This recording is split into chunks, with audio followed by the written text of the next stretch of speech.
Hi everyone, welcome to my channel. आज हम house rent allowance की कैलकुलेशन कैसे की जाती है, जैसा कि हमने पिछले लेक्चर में सीखा था कि सैलरी हेड के अंतर्गत क्या क्या आता है। तो उसमें मैंने बताया था इसके अंतर्गत कि पार्टली टैक्सेबल अलाउंस के अंतर्गत क्या आता है, हाउस रेंट अलाउंस आता है। तो हाउस रेंट अलाउंस की कैलकुलेशन और value of rent free house की कैलकुलेशन, ये दो हम अलग अलग वीडियोज़ में देखेंगे। और ये बहुत ही दोनों में से एक सिचुएशन हर क्वेश्चन में आती है और थोड़ी सी कठिन भी होती है समझने में, क्योंकि सैलरी की कैलकुलेशन करने में कई स्टूडेंट्स मिस्टेक करते हैं। तो आज हम इन सभी चीज़ों को ध्यान में रखते हुए आज हम हाउस रेंट अलाउंस यानी मकान किराया भत्ता, इसकी कैलकुलेशन कैसे होती है ये आज सीखेंगे। तो स्टार्ट करते हैं हम हाउस रेंट अलाउंस के अंतर्गत। देखना, सबसे पहले तो हाउस रेंट अलाउंस होता क्या है हम ये समझ लेते हैं। तो याद रखना, इसके अंतर्गत एम्प्लॉयर के द्वारा, मालिक के द्वारा, मतलब मालिक के यहाँ जो काम करता है व्यक्ति उसको हम बोलते हैं एम्प्लाई। तो मालिक के द्वारा एम्प्लाई को रहने के लिए मकान नहीं दिया जाता है, यानी उसने बोला कि आप किराए के मकान में रह लो या उसका, और आप जितना भी किराया दोगे हम उसके बदले में हम आपको यहाँ पर एक अलाउंस देंगे।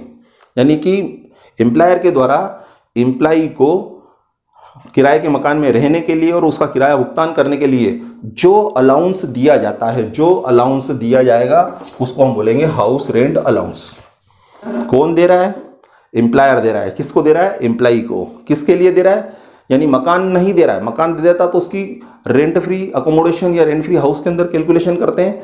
और यहाँ पर मकान नहीं दिया है, मकान के नाम से उसने एक अलाउंस दे दिया कि 10,000 रुपये पर मंथ आपको हम हाउस रेंट अलाउंस देंगे। आप भले ही 8,000 वाले मकान में रहो, 5,000 वाले मकान में रहो, बचा रहे हो, तो हम आपसे नहीं बोलेंगे कि हम आपको 10,000 दे रहे हैं और 8,000 रुपये के मकान में रह रहे हो तो आप 2,000 रुपये बच रहे हैं हमको दो। या आप 10 दे रहे हैं, 15,000 वाले मकान में रहो, 15,000 का किराए का मकान लो, 15,000 वाले मकान में रहोगे तो हम ज़्यादा भी नहीं देंगे। यानी कि एक फिक्स अमाउंट कर दिया कि आपको 10,000 रुपये हाउस रेंट अलाउंस का दिया जाएगा। अब वो कम के किराए वाले मकान में रहे या फिर ज़्यादा के, तो इसका कोई प्रभाव नहीं पड़ता है। तो हमको यहाँ पर यही देखना पड़ेगा इसमें। अब ये देखना है कि एम्प्लॉय को तो चलो दे दिया उसने हाउस रेंट अलाउंस 10,000 रुपये per month, 10,000 rupees per month के हिसाब से। साल भर का कितना है? तो साल भर का मल्टीप्लाई करेंगे, मतलब 12 का मल्टीप्लाई करेंगे तो साल भर का 1,20,000 रुपये एनुअल आ जाएगा। इसके अंदर हाउस रेंट अलाउंस मिला उसको। अब सरकार की निगाह इस पर रहती है कि मालिक के द्वारा उसको कर्मचारी को मिल रहा है, कर्मचारी की ओर से हम सोच रहे हैं यहाँ पर इनकम फ्रॉम सैलरी इसी का निकालेंगे। इसकी इनकम फ्रॉम सैलरी नहीं है, इसकी तो इनकम फ्रॉम बिजनेस होती है ना। तो यहाँ पर हम देखेंगे कि एम्प्लॉई को यहाँ पर 1,20,000 रुपये मिले। अब ये सरकार देखेगी कि ये वास्तव में किराए के मकान में रह रहा है या नहीं। किराए के मकान में रह रहा है तो सामने वाले जिस व्यक्ति के यहाँ पर रह रहा है, वो जो लैंडलॉर्ड है, तो वो मकान मालिक जब वो उस पर सरकार टैक्स लेगी तो उसको किराया प्राप्त होगा, तो सरकार उससे इनकम फ्रॉम हाउस प्रॉपर्टी के अंतर्गत टैक्स लगा के उससे पैसा प्राप्त कर लेगी। और चूंकि इसने किराए का मकान नहीं लिया, खुद के मकान में रह रहा है या पिताजी के मकान में रह रहा है, तो किराया भी पेमेंट नहीं करना पड़ रहा हो। यानी कोई भी कारण हो सकता है कि इसको किराया पेमेंट नहीं करना पड़ रहा हो। तो ऐसी स्थिति में सरकार बोलेगी, अब इसी को पकड़ेगी सरकार कि भैया तुमको हाउस रेंट अलाउंस मिला है और आप कहीं पेमेंट कर नहीं रहे हो, कहीं किराए का मकान नहीं लिया है, तो आपका ये मालिक के द्वारा मिला है। तो मालिक के द्वारा एम्प्लॉय को जो जो मिलता है वो सब टैक्सेबल होता है। तो ये अलाउंस से ओके, तो ये 1,20,000 रुपये ये क्या हो जाएगा? फुल्ली टैक्सेबल होगा।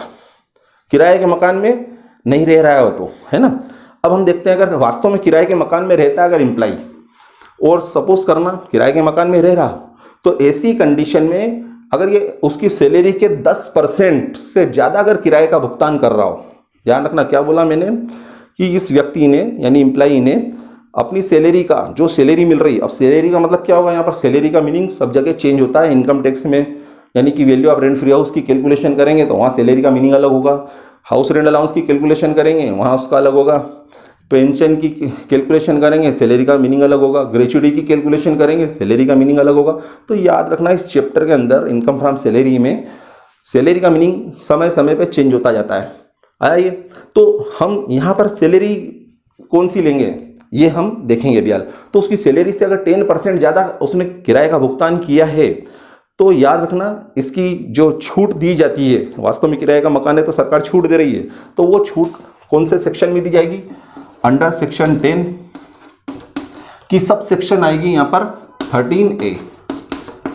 ये सब सेक्शन है 10 के अंदर 13A सब सेक्शन के अंतर्गत जो 3 कैलकुलेशन करते हैं उसके अंदर 3 में जो सबसे कम होगा वो उसको डिडक्शन मिल जाएगी, कटौती मिलेगी। हो गया, कर मुक्त करेगी सरकार राशि। तो हम उसकी कैलकुलेशन करना सीखते हैं इसके अंतर्गत। देखो कैसे करते हैं उसकी कैलकुलेशन।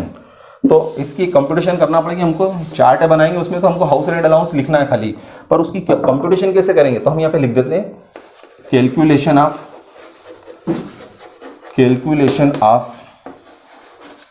हाउस रेंट अलाउंस, जिसको मैंने HRA लिखा। ये हमारी कैलकुलेशन बहुत मेन है। अब इसकी कैलकुलेशन करेंगे तो एक चार्ट बनाते हैं हम। इस चार्ट के अनुसार यहाँ पर हम सबसे पहले क्या लिखेंगे, 2 कॉलम ले लेते हैं, इसको आउटर मोस्ट कॉलम बोलेंगे, इसको इनर कॉलम बोलेंगे और इसको इनर मोस्ट कॉलम। तो इनर मोस्ट कॉलम में हम फार्मूला लिख देते हैं इसका कि फॉर्मेट क्या होता है। सबसे पहले तो यहाँ लिखेंगे कि एम्प्लॉय को एम्प्लॉयर से कितना हाउस रेंट अलाउंस रिसीव्ड हुआ, वो हम आउटर कॉलम में लिख देंगे। हो गया। फिर उसके बाद हम देखेंगे यहाँ पर हाउस रेंट अलाउंस।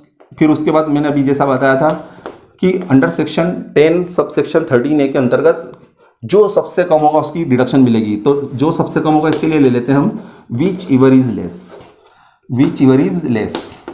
और इसमें मैंने बोला था भैया 3 पॉइंट आएंगे, 3 पॉइंट।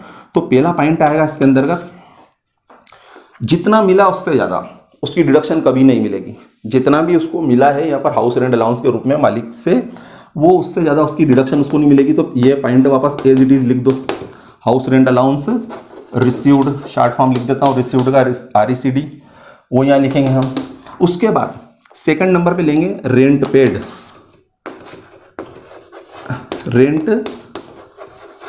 माइनस 10% ऑफ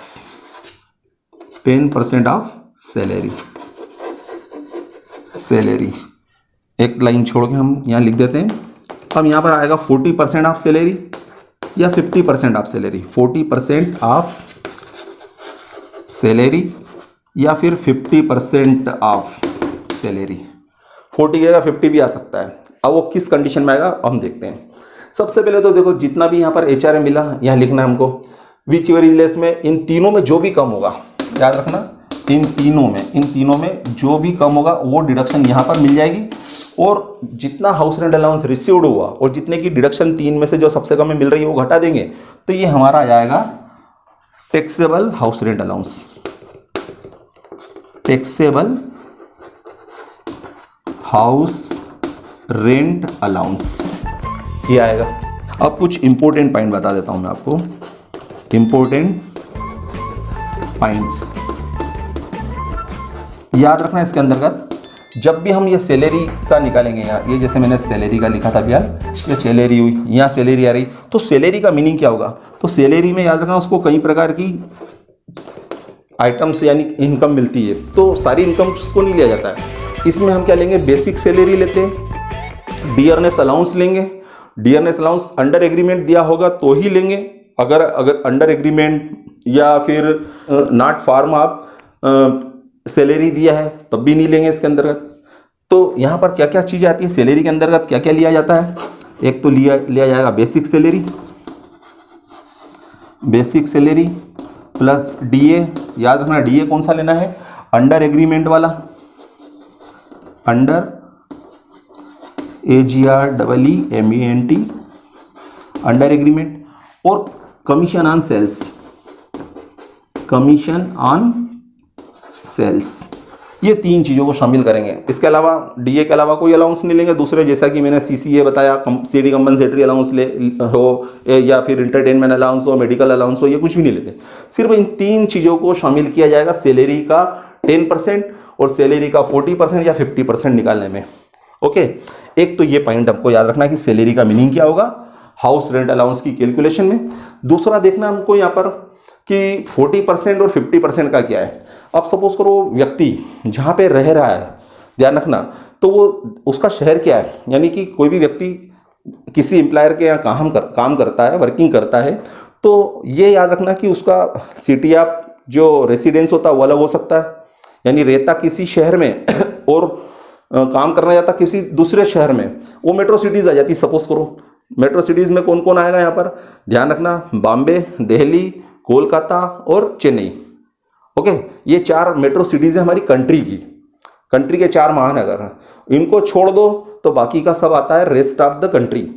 तो रेस्ट ऑफ द कंट्री के केस में 40% आप सैलरी निकालेंगे और 50% किस कंडीशन में निकालेंगे? ये 4 जो मेजर सिटीज़ बताई मैंने, बम्बई, दिल्ली, कोलकाता और मद्रास यानी कि चेन्नई।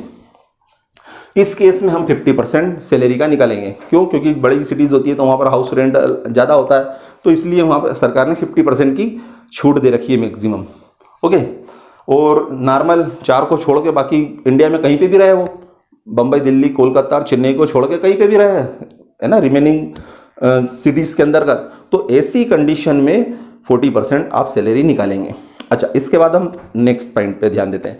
अभी जैसा मैंने बताया आपको कि व्यक्ति का, अब जैसे चेन्नई के पास में, अब चेन्नई की जो बाउंड्रीज है वहाँ पे वो काम करने जा रहा है, रहता कहाँ है? वो चेन्नई की बाउंड्री के बाहर, यानी उसके आसपास के विलेज भी हो सकता है, सिटीज़ भी हो सकती है वहाँ।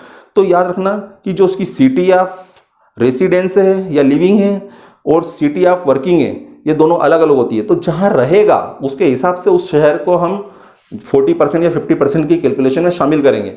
चेन्नई में वो काम कर रहा है, रहे चेन्नई के बाहर रहा है, यानी कि और रेस्ट ऑफ द कंट्री वाले प्लेसेस पे, तो ऐसी कंडीशन में वो रेस्ट ऑफ द वो जो प्लेसेस बताया मैंने उस पे उसके आधार पर उसकी कैलकुलेशन की जाएगी।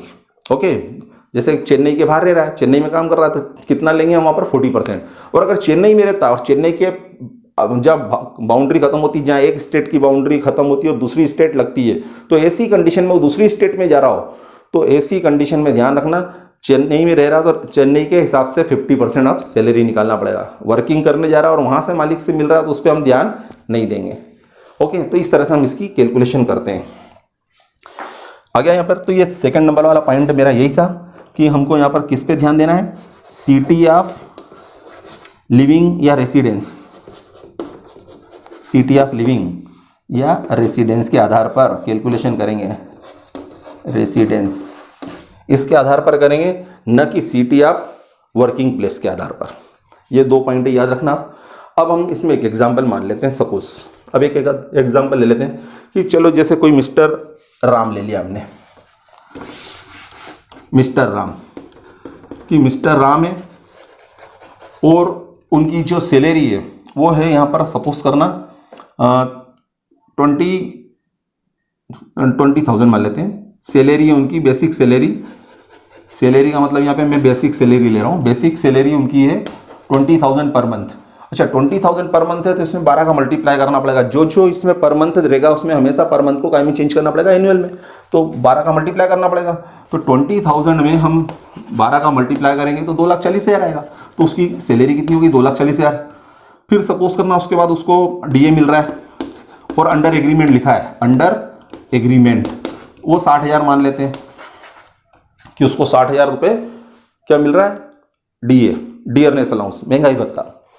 इसके बाद हम ले लेते हैं कमीशन ऑन सेल्स है उसका, कमीशन ऑन सेल्स मान लेते हैं हम। सपोज करना ये कमीशन, खाली कमीशन देगा तो शामिल नहीं करेंगे, पर कमीशन ऑन सेल्स दे रखा है, कमीशन ऑन सेल्स।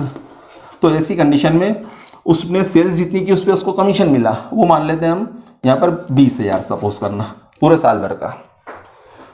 तो इस तरह से ये सैलरी के अंतर्गत ये तीनों चीज़ों को हम शामिल कर देंगे तो 2,40,000 प्लस 60,000 3 लाख और प्लस 20,000 3,20,000 ये टोटल आएगी। ये हमारी सैलरी मानी जाएगी, यानी उसको हम बोल सकते हैं रिम्यूनरेशन। ये रिम्यूनरेशन यानी कि एम्प्लॉय को प्राप्त हुआ एम्प्लॉयर से, तो ये लिया जाएगा और 3,20,000 रुपये। अब इसमें हम ये देखेंगे कि एचआरए कितना मिला। अब एचआरए सपोज करो मिस्टर राम को उसके एम्प्लॉयर से, सपोज करना ये एम्प्लॉयर से एचआरए कितना मिल रहा है? एचआरए भी मान लेता हूँ मैं 60,000 मिला, 60,000 एचआरए मिल रहा है। तो ये 60,000 मैं यहाँ लिखूंगा और ये 60,000 कहाँ लिखूंगा मैं? यहाँ पे। दोनों सेम फिगर है ना। हाउस रेंट अलाउंस रिसीव्ड 60,000, यहाँ पे भी एचआरए रिसीव्ड, यानी जितना मिला उससे ज़्यादा की कभी भी डिडक्शन नहीं मिलेगी, मैक्सिमम लिमिट यही हो जाएगी। फिर रेंट पेड, अब जहाँ पे वो रह रहा है ना, तो सपोज करो अब वो अपन मान लेते हैं अभियाल कि चेन्नई, मुंबई, दिल्ली, कोलकाता इनको छोड़ के किसी नॉर्मल प्लेस पे रह रहा है, मेजर सिटीज़ को छोड़ के, यानी 40% निकालेंगे हम यहाँ। तो वहाँ पर नॉर्मल शहर में रहेगा तो उसको किराया चुकाना पड़ रहा है, सपोज करना 5,000 रुपये पर मंथ देना पड़ रहा है, यानी पूरे साल भर का कितना देगा वो? 60,000 रुपये उसने किराया चुकाया। फिर 10% ऑफ सैलरी, अब सैलरी का 10% निकालो आप, तो 10% ऑफ सैलरी कितना है? 32,000। 3,20,000 का 10% निकालेंगे 32,000 आ गया 32,000।